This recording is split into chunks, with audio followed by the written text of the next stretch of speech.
grounded. He will. It's the Skinny on Sports Podcast with Aaron Cowk. I throw balls far. You want good words? Data language.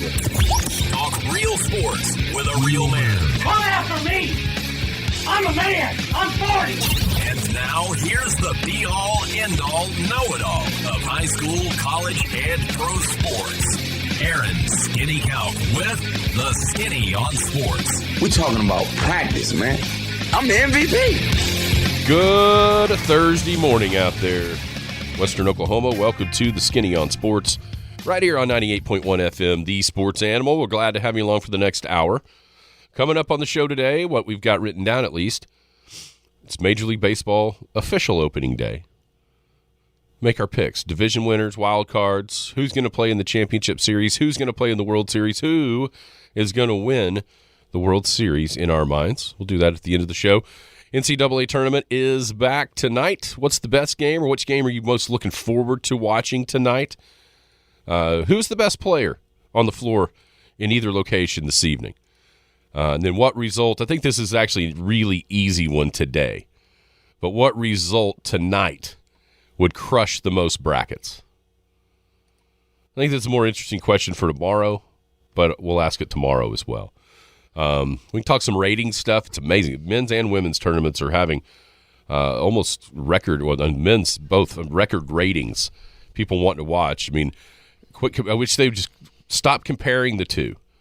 More people are watching the men. There are always going to be more people watching the men because of that March Madness brand, because of filling out brackets. It's so ingrained in like American sports culture that there's no sense in even comparing the two. Just stop it. The women are doing great on their own. The men are doing great on their own. Quit making it be a thing. The only comparison should be years prior to each other.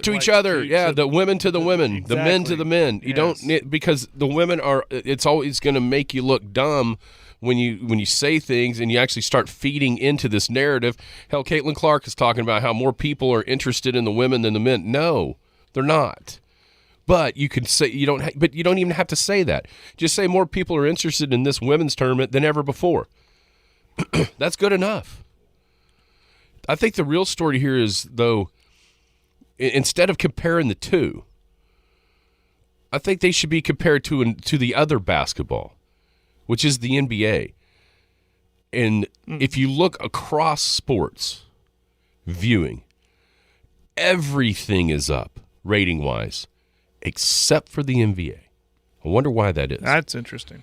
NFL rule changes that were adopted this week. We'll talk a little bit about that. Have you seen the kickoff? Yeah. We'll talk about that. Thunder lose last night in overtime without SGA to the Rockets.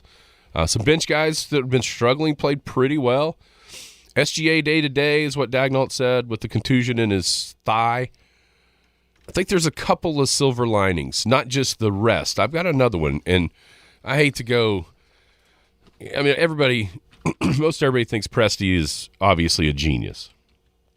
And I hate to give him too much credit with this theory, but I've got a bit of a theory on maybe another reason why SGA gets rest.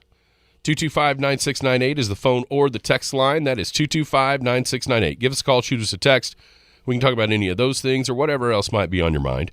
Feel free to chime right in at 225-9698. If you're going to be outside the listening area at any point, in the coming days or weeks or months or years, you can log on to kadsam.com, or even better, I would download the app. The Paragon app is free, and it's got everything.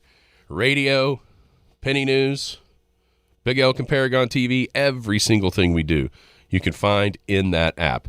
And, of course, then there's also the Skinny on Sports podcast, where we record the show every day, podcast it, and you can find it anywhere and everywhere podcasts drop. Jared Atha is wearing a blue cap with a golden Texas Ranger tee, obviously symbolizing a World Series championship from a year ago. You will see them wear it tonight. It's how they have these. I mean, have you seen the gold collection? The gold collection, you haven't seen it? I have not. They're wearing them. They'll wear these every once in a while, and they're going to wear them tonight. Are the unis got some gold in them? it's very subtle, but it's cool. It's not overtaking. It's still the white uniforms and your traditional Rangers across the chest and name and number on the back, but it's outlined in gold. So it's not like because don't they have kind of a light blue one?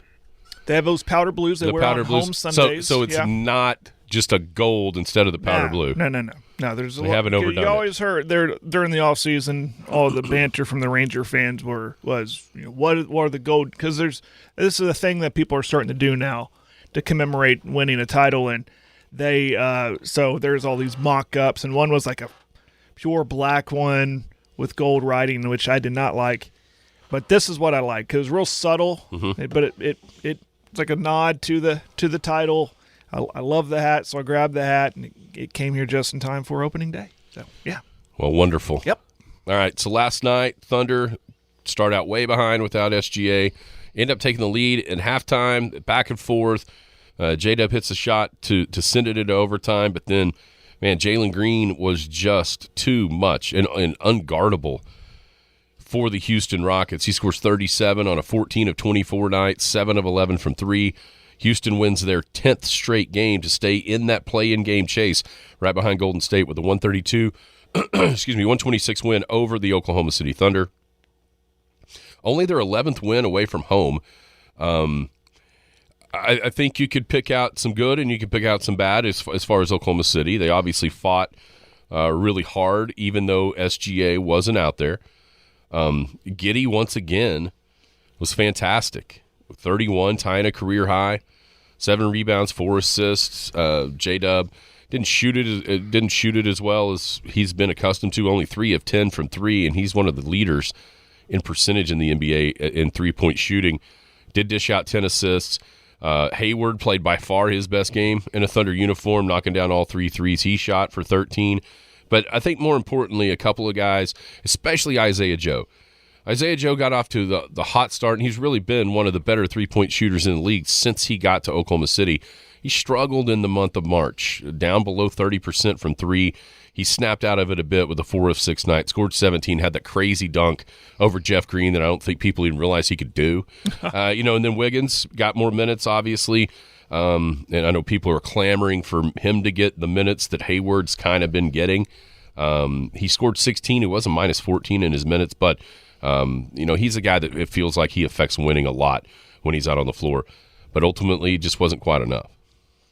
I like the showing. I mean, it was a bad start after the first quarter, and after hearing that SGA was out, kind of expected. But then they fought, and the silver lining is you're going to see like all those guys you mentioned get some more minutes, and which could be valuable later on. And I almost mentioned it yesterday about the SGA situation of a rest, and this was probably the opportunity to do it on the second of a back-to-back. And because there's not a lot of back-to-backs left, if any, I don't believe, if I remember right. And there's not a lot of games down the road that you wouldn't want to rest them very much. But the injury, however severe it may be, might force their hand where they're just going to have to sit them as much as they can until the playoffs start to get them back. So, again, I mean, that was a great effort from them, and with those guys. Giddey, I don't know what to think, man. I mean, I don't want to call what he went through this season a slump because, I mean, by definition of a slump, they're short and quick. But maybe he's figured something out. Maybe, I hate to say, taking SGA off the court kind of forced his hand to play better last night, which he was great. That shot from the seat of his pants, I mean, sometimes a little luck's all you need, and it was awesome. But and then seeing those other guys get in there and play well against this upstart Rockets team, that's gonna looks like they're on their way too. So I mean, you hate to lose it, and now what is that? Drop them all the way to third. Yeah, everybody's tied in the loss column at 22 losses. There's a lot up in the air. This doesn't change a lot, but I mean But again, I mean, you're looking at the schedule. I just pulled it up. There's like one more back-to-back. There's two more. There's 2. One on the road, Philly, and then back-to-back with Boston. And then home games, Sacramento and San Antonio. So maybe sacrifice and set them against Philly and see what you got against Boston. And I don't know. I don't know what the answer is. You're going to have to use him sparingly, maybe cut down on his minutes a little bit, because you definitely want a 100% or even a 90% SGA in the playoffs, and you don't want to re-aggravate anything. Well, if it really is a thigh bruise, then it's just going to take rest and time. Yeah. And so that's not something that would be concerning long term.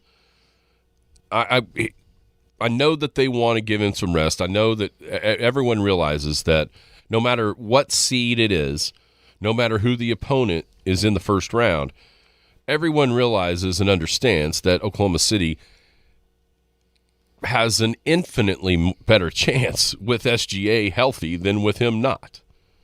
And so sacrificing the 1 seed for the 3 seed, but getting SGA healthy is obviously the choice. I wonder, obviously, I mean, that's happening some, right? I mean, we would all agree if he's not 100% healthy, I mean, they've got the top, they're hosting a home playoff series no matter what. Like, they literally can't lose enough games to fall out of hosting. You know, and with everything in flux below them so much to where one night can change, go from like 5 to 8. You know, you can't – it's not one of those years where you can kind of pick and choose how to finish to try to find the opponent that maybe you want to match up with. Does that make sense? Mm-hmm. Like, because it changes nightly.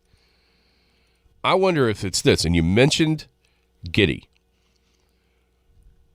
A lot of people believe that this will be the last season we see Giddey in a Thunder uniform. And for a bunch of this time in this season, until the month of March, Giddey struggled to try to find his way, find his spot and his fit within the team now that Chet's there. Obviously, J-Dub's kind of passed him in development. I wonder if this isn't a two-pronged approach with SGA. One, to give him rest and have him healthy for 100% for the playoffs. But two, without him, that means Giddey becomes another primary ball handler along with Jalen Williams. And just remind the rest of the league going into the offseason how good he is with the ball in his hands. Almost pump up his trade value by showcasing his real ability on your team, not necessarily our team. I understand. Yeah. You know? Yeah. That may be a little bit too, like, 4D chess thinking for Presti, you know, but it wouldn't shock anybody if that's not a little bit on his mind. But it certainly gives Giddey a chance to show somebody out there, hey, remember, when I had the ball in my hands, I was able to do these things. And no, it doesn't seem like a fit when he's not making shots, and maybe it seems better when he does. But the one thing that Giddey can and has to provide in this playoff run that's upcoming is something he's pretty good at, and that's rebounding. And that's something the Thunder struggle with, obviously. Without a true big guy to, you know, man the paint, Giddey's rebounding in this playoff run is going to be vital to the Thunder's success. And that's the one thing, as much as it's infuriating to watch him brick threes when nobody's guarding him, you always have to remember that's not the only part of the game. And he does provide value outside of making shots. And then when he does make shots, you go, holy cow, why can't this happen all the time? I mean, even not even to the 45% clip that he's shooting in the month of March, but even cut that down, say 8%. If he could knock down 37 or 38% from three, he would be an almost invaluable player, even on this team. Any concern? Now, the SJ was not playing. Giddey did what he did. Any concern with what Chet did? Or did got in foul trouble, he fouled out. I mean, it's just one of those games. You know, it is a game that you would think without Şengün on the other side, it's one that you kind of circle for Chet to dominate, and he just never really got in a flow. You know what I mean? It just played 18 minutes, didn't make either of his shots, did block some shots, but, you know, I think he's just it's kind of the roller coaster of a rookie. Yeah. You know, and it is what it is. So Thunder get the night off. KD returns again tomorrow with the Suns in town. Boy, what a dumpster fire that's becoming. It's probably a good thing the season's nearing the end for Phoenix, because if not, they might be the team, and they still possibly could be the team, that Houston would be setting their sights on to blow past. but I don't know if there's enough time in the season for Phoenix to free fall all the way down that far. But they're going to be somewhere in the mix of the play-in or the sixth seed. Man. It's a weird deal there. Remember just months ago, we're asking the question of, do we want KD back? Do we want KD back? Oh, always. Always. You can always use a guy like that. I mean, he's like what you hope Chet can sort of be, but he's already that. You know what I mean? I think it's just not working. It's just a mess. They don't have a bench. They don't have anything to change it. They don't have any picks that they could trade. You know, no, and a bunch of their bench guys are all expiring contracts, and this is just year one of it. Implosion feels inevitable for Phoenix. They very well could blow it up. Yeah, I think so. So Thunder, hard fought, but they couldn't get it done last night. All right, NFL rule changes. There's been a lot made of the hip drop tackle over the last couple of seasons. I know in the playoff game out in San Francisco for Dallas 2 years ago when Pollard went down from a hip drop tackle. Mark Andrews suffered an injury on a Monday Night Football game from a hip drop. There's just a lot of – I don't know. I mean, it just feels to me like – and I think I saw a deal where they did a study. The very, very, very, very, very minute percentage of tackles in games in the NFL would be ruled hip drop tackles. So it's almost like you're trying to solve a problem that doesn't really exist. And here's what I'm afraid is going to happen. You're going to create a problem that never existed in the first place, and that is more controversy by such a subjective decision from a referee whether or not a tackle is a hip drop tackle. Right. This feels like this is going to be the new roughing the passer. Yeah. I kind of equated it to when the horse collar tackle came in, when they outlawed that. And there's still times you'll see it and go, why is that not a horse collar tackle? Well, because he grabbed him by the jersey, he didn't get underneath, Again, a little subjective, especially in the gameplay as fast as that's happening to make or not make that call. So we'll see how this pans out. I mean, that's kind of took care of itself, and the tackling, the horse collar tackling has more or less gone away. So we'll see. It's going to take some, like anything, it's going to take some growing pains with it and some acclimation to it with the officials and the players too to stop doing it. But I get the idea. I mean, it's player safety, and it's you see some of those injuries, and it's brutal when they get tackled like that. So I understand the reasoning behind it. I just think, it, like I said, it's going to take a little bit, maybe a season or two, before both the players realize we can't do this anymore and the officials know how to call it. Yeah, and I mean, I just think it's trying to eliminate injuries and it's going to create other ones because you're starting to force the defensive guys. Mm-hmm. About all they can do now is just hit somebody right in the knee. Yep. You know what I'm saying? I mean, that's kind of no horse collar, no, obviously the head-to-head. Now you can't tackle from behind. I mean, it feels like offense is the name of the game, and that's going to continue with this new rule. Now, the kickoff seems pretty interesting to me. You know what? And how that all works. Go ahead. Yeah. So I can't remember what yard lines they are on.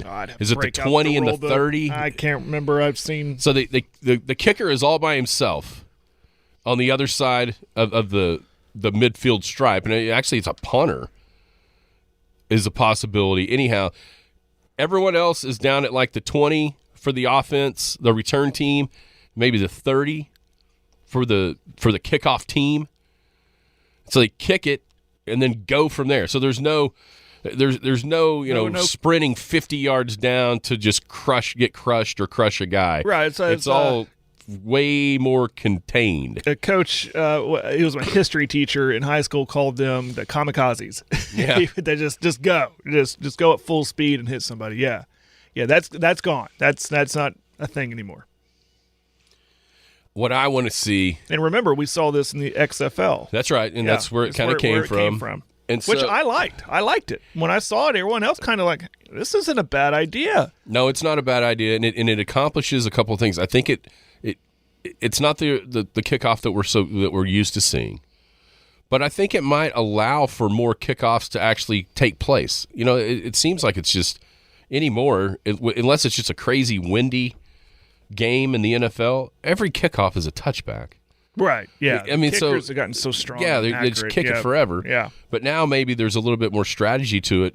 And then what I can't wait. Get some air underneath. Yeah, and you know, when your guys can take off or what have you. But what I really want to see is what happens if a guy gets loose. Oh, yeah. Because then the returner has got like 30 yards running right at the kicker. I mean, the poor kickers are going to – the videos of kicker embarrassment are going to go off the charts because they are going to have zero chance. Not everybody's Pat McAfee. No. And especially that much of a sprint because, you know, a lot of times even when the kickers do get involved, there's other guys in the way. Well, on this, I mean, I guess your strategy could be maybe drop a guy on the edges back instead of just everybody attacking. But if everybody attacks and they break through, I mean, we see it with running backs and safeties from 10 yards. This is another 30 or so to that, and they're not ever going to make a tackle. What happens when it's late game and you need an onside? Do you have to alert, hey, we're doing an onside here? What? Because that's a great question. I didn't read up enough on that. Because you're taking the players off the line up. Right? You may go back. Do you have to go, hey, Mr. Official? But there goes your surprise onside kicks. Those are gone. Yeah, those are gone. And I kind of wish they would do instead of the onside kick, you know, have the ball at what's the rule, like the 20 and it's 4th and 15 or what have you. For, you know, the kicking team, instead of doing an onside kick, their offense goes out at their own 20 and it's like 4th and 15. And so you either get it and move forward, or the other team takes the control of the ball wherever you get tackled, or if it's an incomplete pass or whatever. You know, that's been something that's been kicked around and used a little bit at different times in different leagues that, you know, anymore the rules of the onside are so sissified where you can't just go blast a guy to let your guy get a chance, you know what I mean? And you hardly ever see him recovered anymore. Well, from the text line, it does say you have to declare an onside. Yeah, see, I think that was right. And then you move back to normal. Go back to the normal? Yeah. Okay. Well, but you're right. Surprise onsides are over. Those are done. Because if you go back to you don't see a lot anymore. But no. Sometimes you do. Sometimes those teams who have nothing to lose and trying to upset somebody, you'll see it. But and you can't do it till the fourth quarter. Can't do an onside till the fourth quarter. Wow. Okay.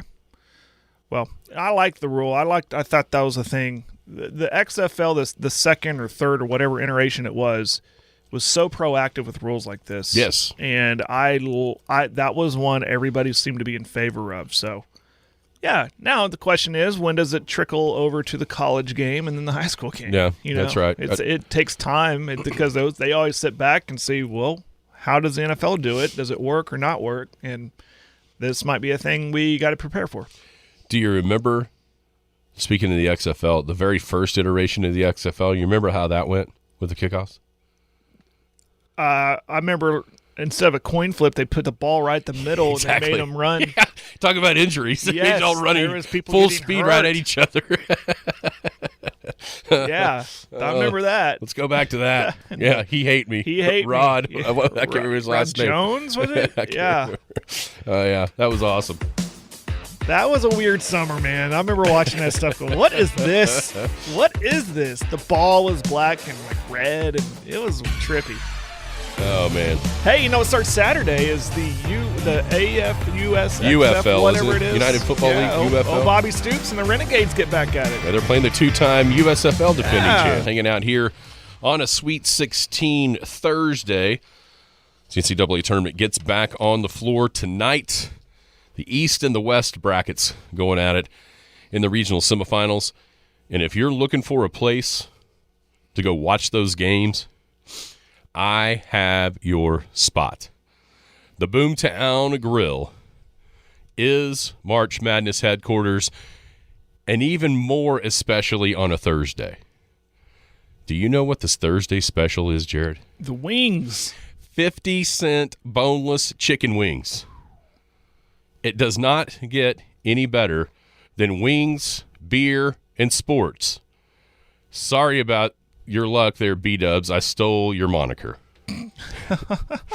I thought that sounded familiar. Yeah, sorry about that. Oh, well. By the way, how scary would it be to see a buffalo inside a bar? Blocking you out, by the way. Whatever, buffalo. Anyhow. Sometimes I wish kids would watch that commercial and take notes. Boomtown Grill tonight, 50-cent boneless chicken wings. And they've got tons of sauces. Mild, chipotle, sriracha, garlic parmesan, mango habanero, hot barbecue, kickin' bourbon, and sweet red chili. I would recommend the mango habanero myself. I think they're delicious, a nice sweet and a little spice. There's also pizzas and pastas, sandwiches, burgers, 12 big screen TVs, happy hour from 2 to 6, so you can get primed up for the 6 o'clock tip there at Boomtown Grill. Open 7 days a week, 11 to 10, Sunday through Thursday, 11 to 11 on Friday and Saturday. It's down at 2103 South Main is the Boomtown Grill. All right, Jared, tonight, as I mentioned, East and West back on the floor here in the Sweet 16. Which game are you most looking forward to watching? I would have to say I'll give you two answers. One, because I think it'll be really competitive and fun, is Illinois and Iowa State. And two, because of my bracket interest, North Carolina and Alabama. Because I have Alabama upsetting them. But the first one, though, Illinois, Iowa State, I think that's your question, is what real interesting, fun one I think we can get. It's going to be the nightcap there between those two. Yeah, I really wish these two games were split. Not the nightcaps in both locations. Same time. Because to me, Bama, North Carolina is by far the funnest game. Yeah. This is going to be up and down. I think they're going to play at a really enjoyable pace. And it's just going to be a fun game. And this might be somewhere in 80s and 90s winner. I hope so, yeah. With the way that those two teams play. Illinois-Iowa State is a fascinating matchup because you've got the Iowa State defense that has just locked people down, clamped people down all year long versus Illinois, who has been an offensive savant throughout the Big Ten tournament and now into the NCAA tournament. They have played really, really, really good offense. So this is kind of it's like the Bama, North Carolina is who's better at the way we play. And Carolina can slow it down a little bit. And obviously Bama won that slow game against Grand Canyon, but I think this is going to be let the horses run. Then the other, the contrast of styles between offense and defense. I think both of those, it's kind of the appetizer at first. Unless one of the underdogs makes a push to bust a bracket, either Clemson or obviously San Diego State. Well, how about that? We haven't even talked about the rematch between UConn and SDSU. That one, the first one tonight, right? No, Clemson, Arizona is the first tip at 6:09. But then, San Diego State, UConn at 6:39. Storyline there, obviously, the Aztecs want to get some revenge. They do. UConn trying to defend. And I put this on the list today, which result would crush the most brackets without necessarily looking at who was playing. Once I looked at who was playing, the obvious answer is San Diego State beating UConn. Yeah. Tomorrow night's games, we'll actually have a debate about which one would crush more brackets. Right. Tonight, it's not even a question. I mean, like I said, I didn't even pay attention to who's. The UConn game. Tomorrow, though, it's a little bit more disparity there. Yeah. I mean, I think there's still an answer, at least in our group, but I'm sure. I think nationwide, it's pretty close between Purdue and Houston tomorrow night. Who's the best player tonight? Don't ask me that. You go. I don't know the players very well, man. I've got three. Okay. I think the best player tonight is Illinois' Terrence Shannon Jr. He's averaged 28 a game in the two tournament games. Game one, he scored 26, shot at 56% from the field, 33 from three. Second game, scored 30 on 10 of 14 shooting at 71%, made 2 of 5 threes. He blew through that Big Ten tournament, scored 40 in the semifinals, like 37 in the finals. He's been on a heater. Left-handed kid, came from Texas Tech in the transfer portal. He has been pretty well unstoppable. And, oh, by the way, if you want to foul him, that's a terrible idea as well because he shoots 93% from the free throw line. I think he, against that Iowa State defense, is going to be an awesome watch to see if they can find a way to slow him down because nobody else has in almost a month. It's been the Terrence Shannon Jr. show for the Illinois Fighting Illini, and offensively, there's not a better player.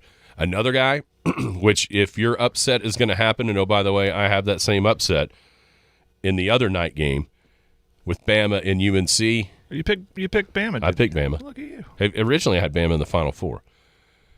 Mark Sears, lefty point guard. He also has averaged 28 in the 2 games. He shot it incredibly well from behind the arc, 8 of 17 in the 2 games from 3. He's also grabbed 12 rebounds and dished out 6 assists in the win against Grand Canyon. He shot it well over 50% at 17 of 31. Assist guy, rebound guy. For a small guy, he could rebound. Also, there's a theme here. If you foul him late, he's 82% from the free throw line in the tournament. The last guy, and you'll notice him immediately if it gets tense in Boston. If it gets tense in Boston for UConn, a big part of that reason will be Jaden Ledee. He's actually averaged 29 in the first 2 games, 32 in game 1 in that really close game against, was it UAB? They played first, San Diego State, I think it was. Mm-hmm. He was 11 of 18 from the field. He's made all 3 of the threes he shot, grabbed basically a double-double, a 30-point double-double in the first 2 games, 8 rebounds, 9 rebounds. Also, 83% from the free throw line. And I know in that UAB game, he made a bunch of them late to kind of hold off Alabama Birmingham. So those are 3 guys. You know, you can mention Klingon from UConn, the big giant dude, or the shooter. I can't remember the shooter's name, the white guy. Like number 12. I can't. His name I know you're talking. Just jumped right out of my head. I was about to say it. I was thinking of Newton over there. Yeah, Newton. To answer that question, I usually go, okay, who's the best team? Well, I have UConn as a runner-up this year, so I'll go there first. And Newton has statistically been the better player this season and for these first couple games. He had 20 last time against Northwestern. You get 20 from him, they got a good shot. So I'll go with him. Okay. Yeah, Chase Hunter's another guy.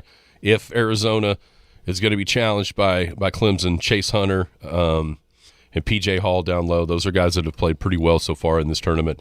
Arizona, obviously, Love has the experience with North Carolina a couple years ago. And how much fun would that be if we do get he's Arizona. And so how much fun would it be if we do get that game, Arizona and North Carolina, the Caleb Love game, to go to the Final Four? That would be kind of fun. That'd be fun. But I've got Clemson in a drawing pool that I'm in, so go Tigers. Didn't think you'd make it this far, boys, so you might as well keep on going. Hey, they look solid against Baylor. I thought they'd give that one up, and they didn't. And they looked really good in that first. New Mexico was a really popular pick in that first-round game, and they just destroyed them. I mean, it was – I mentioned Kenny Smith. I couldn't believe it, watching that New Mexico game just because I drew them out in that drawing.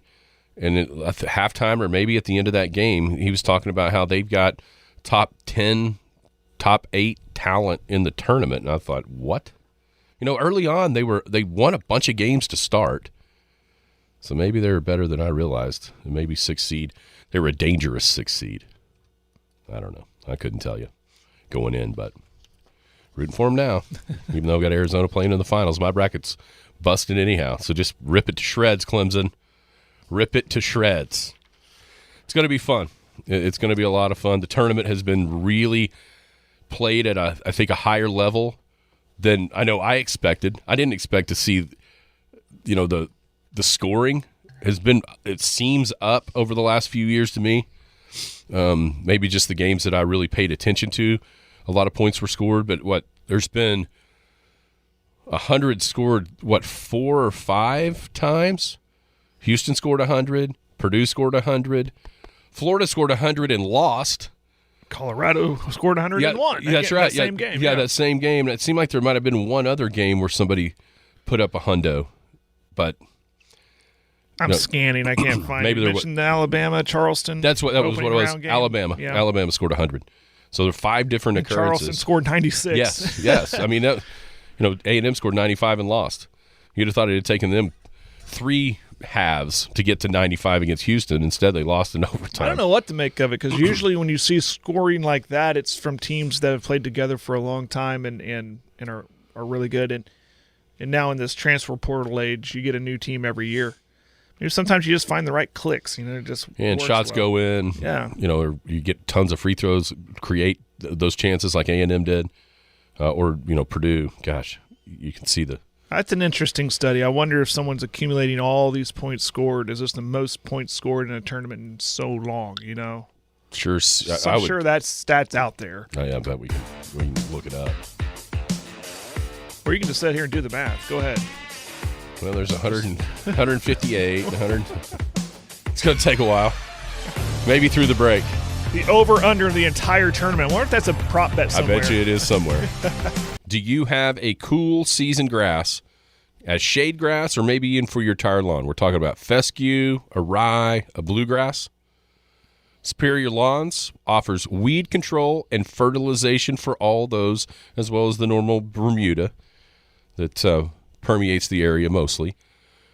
Those cool season grasses are really starting their peak growing season right now.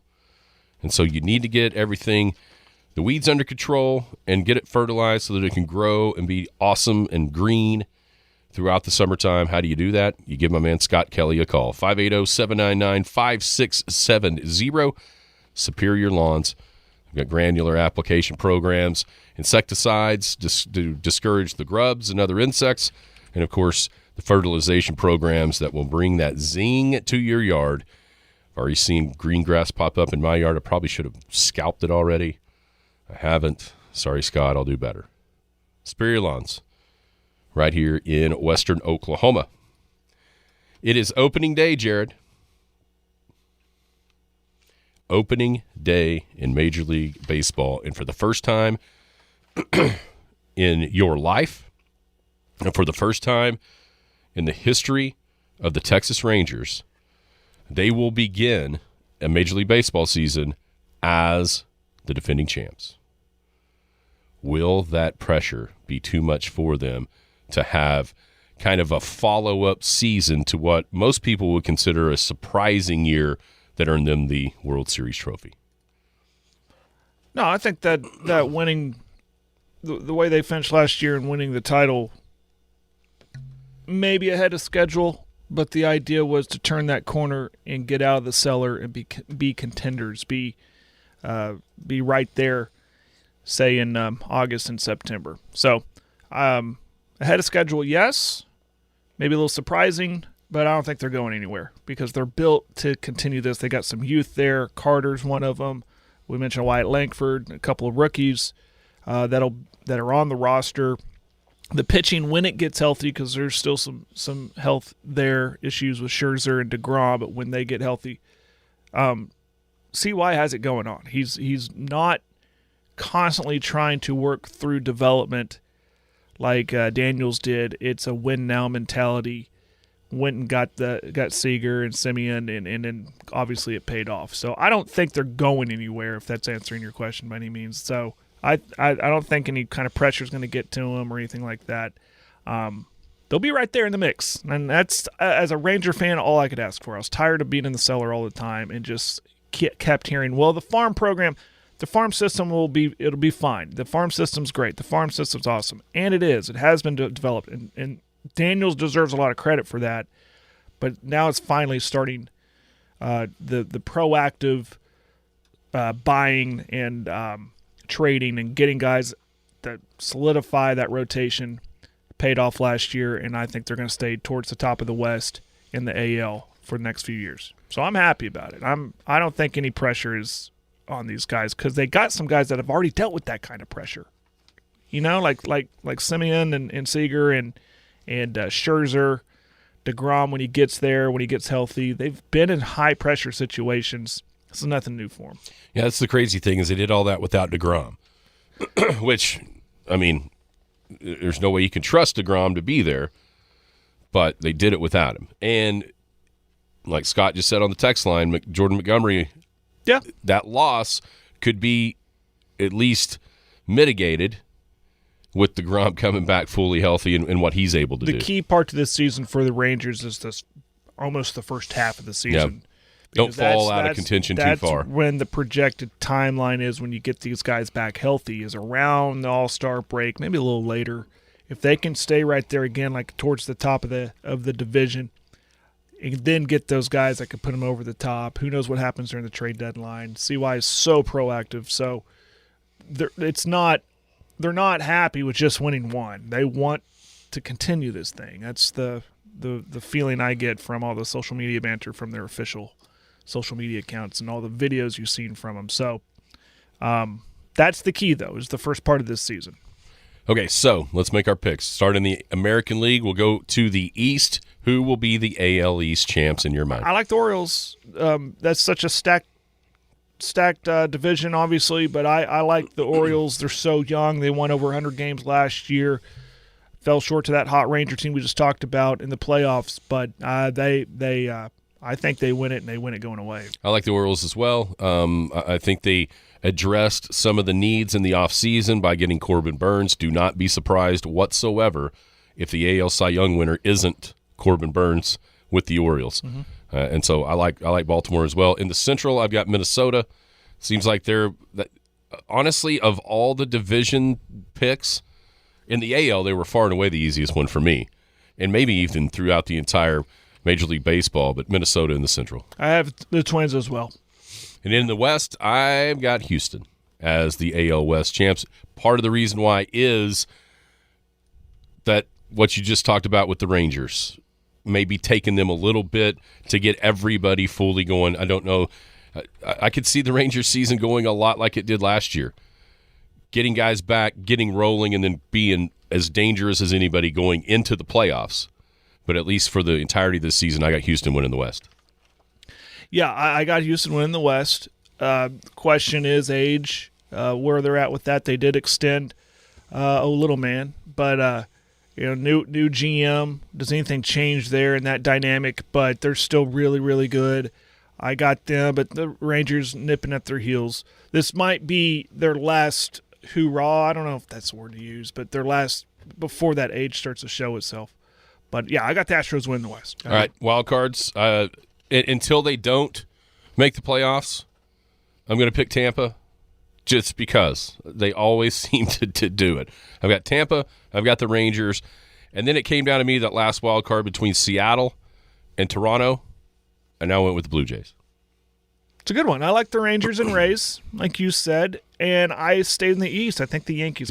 Yeah, that was the other one. Out of those with three. Judge, if Judge is healthy, yeah. Okay, ALCS. Who you got? The CS. I have the Orioles, and I didn't do so let me go here. I have the Orioles and Rangers. I've got Orioles and Houston being both winner. I mean, that was the easiest way to project it for me. Being both division winners, winning, and maybe they'd be apart from each other. Who you got in the World Series from the AL? Orioles. I've got Houston. All right, the National League. East. Easy, right? Braves. Yeah, Atlanta. The Central's interesting. Yeah. It's really interesting. I think you could make a case for about anybody but my Brewers.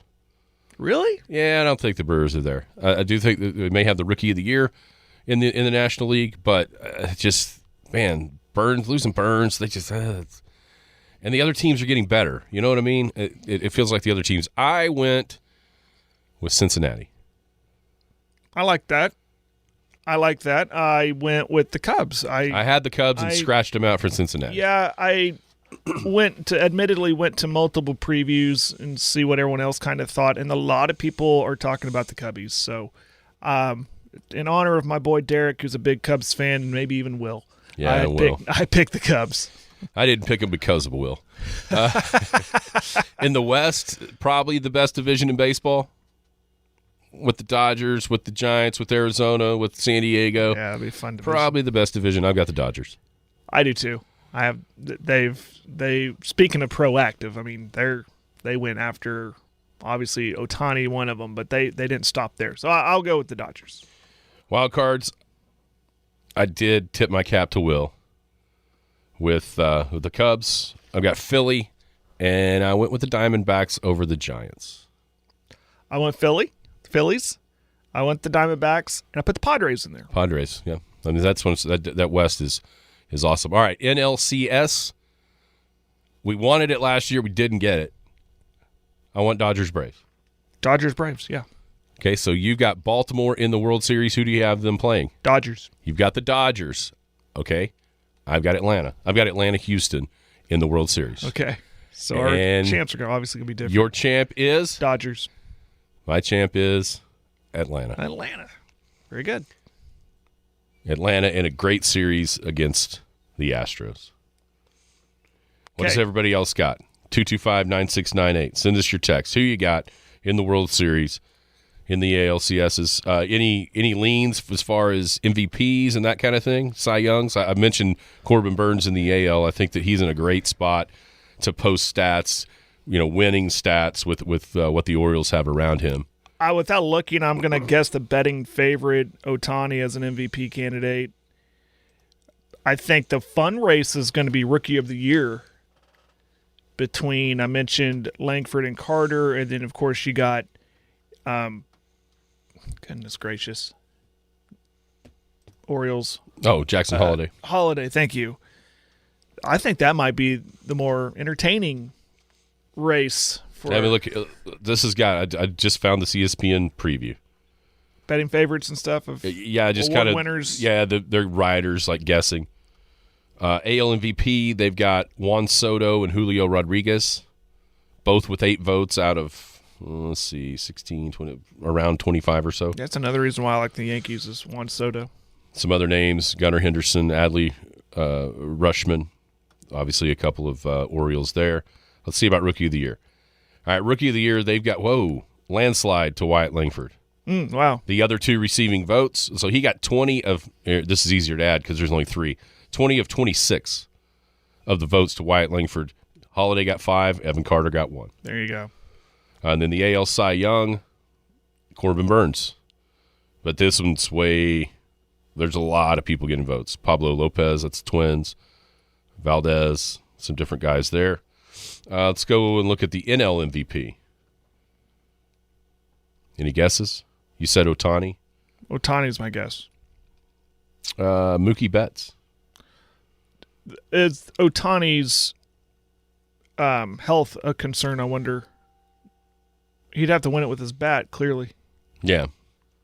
Betts, Acuna, Fernando Tatis, Freddie Freeman, some different guys that got votes there. Rookie of the Year, yeah, sure enough, Jackson, I think it's Chourio, Milwaukee. He got the most votes. Some other names were Yamamoto, which he got lit already once. Yeah. Young-Ho Lee, Jackson Merrill, Paul Skeens. A couple of votes there. And then Cy Young, overwhelmingly, and this doesn't surprise me at all, it's been the name I'd have said, Spencer Strider for the Braves. Zach Wheeler. Yamamoto actually got a vote. But runaway guesses, at least, or favorite in these riders' minds would have been Strider of the Atlanta Braves. Let's see what their World Series picks were. Efforting. I think there are a lot of Braves. Braves? Mm-hmm. Okay. Overwhelmingly Braves. That doesn't make me feel great. 13 votes for the Braves. Orioles got 4. Dodgers got 4. Phillies 2. Seattle 1. Interestingly enough, Houston or Texas did not get a single vote as the World Series champ in this kind of poll. They have Braves and Orioles. Yeah, there's a lot of love for the Orioles in the AL. See, it's interesting, though. Now you've got 5 voted for Houston to make it to the World Series. 1 voted for Texas to make it to the World. So none of those 6 voted for them to win it. Seems kind of backwards. Yeah, you'd think at least. If you're putting them there. At least somebody might think they'd win it, but yeah. Apparently not. So that's baseball. It's starting. It's going to be fun. We'll see what happens. It's a long road to hoe. Very much so. That starts tonight or today, like at noon. Yeah, let's say not long from now. But ESPN tonight. A couple of games postponed. Braves, Phillies, Mets, and Brewers not playing. Everybody have a great Thursday.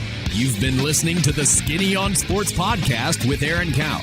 Be sure to hit that subscribe button to get alerts of when the latest podcast is available. Thanks for listening.